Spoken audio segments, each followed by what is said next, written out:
तो वहां पर छुप करके बैठे थे। अब बताओ इतना बड़ा आक्रांता छुप करके क्यों बैठा? लोग तो उनसे डरते थे, लेकिन एक प्रकृति का विधान है,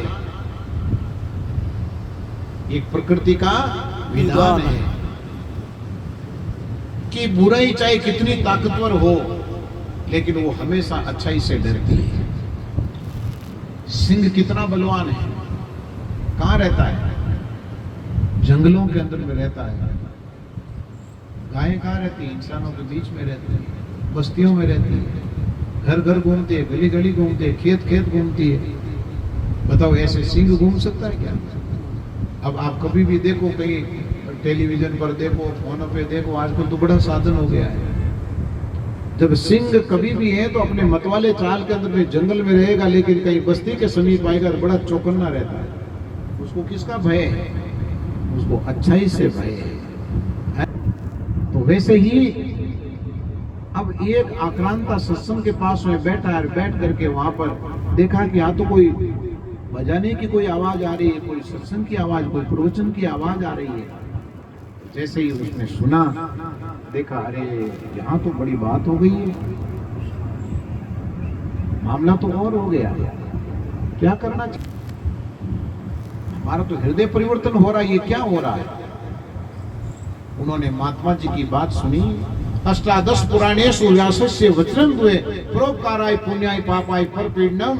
दूसरे को सताओगे तो पाप मिलेगा, पाप की प्राप्ति होगी, और दूसरों को सुख देओगे तो पुण्य की प्राप्ति होगी। इतना सुनते ही उनके मन के अंदर में भाव आया, अरे मैंने तो इस जीवन के अंदर में गांव गांव को लूटा है, कितने लोगों को मैंने दुखी किया है, कितनी आत्माओं को ठेस पहुंचाया है, हमारा उद्धार कैसे होगा? उन्होंने क्षण भर की संगत श्रवण करी और उनका हृदय परिवर्तन हो गया। हृदय परिवर्तन हुआ, उनके साथी लोग आए और बोले अपने सरदार घाटम जी वहां पर बैठे, उनको साथ में लेके चलते। वो जैसे ही आए, उनको कहा घाटम जी आज तो हम सब लोगों को इतना धन मिला इस गांव से कि बहुत समय तक अपने को कहीं लूटपाट करने की आवश्यकता नहीं है। अब घाटम जी का जो सत्संग के माध्यम से जो हृदय परिवर्तन हो के प्रभाव से उन्होंने कहा, भाई ये धन मेरे काम का नहीं है, आज के बाद में मैं कभी भी डकैती में नहीं चलूंगा, और मेरा आपसे भी विनम्र आग्रह रहेगा कि आप लोग भी हथियार छोड़ दो और जिनका धन था उनको वापस दे दो और भक्ति में रत हो जाओ,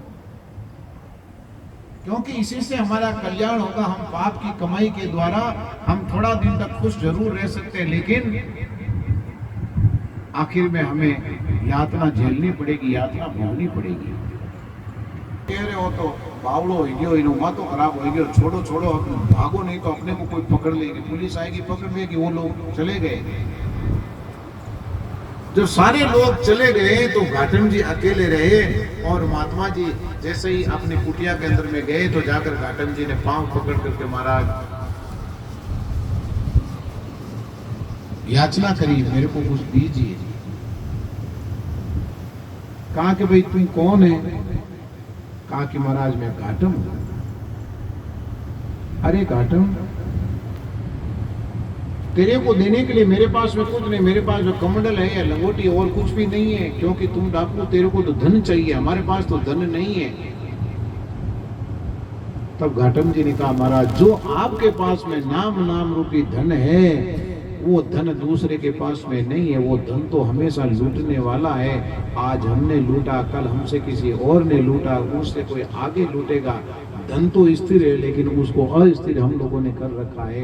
अरे धन का क्या, आज किसी पास में रुपया आया है, अब बताओ वो रुपया कटे मोती बंद कर देना। लोग आजकल घना छुपावना ही बंद कर दिया है, घना लोग गड्डिया गड्डिया रखता।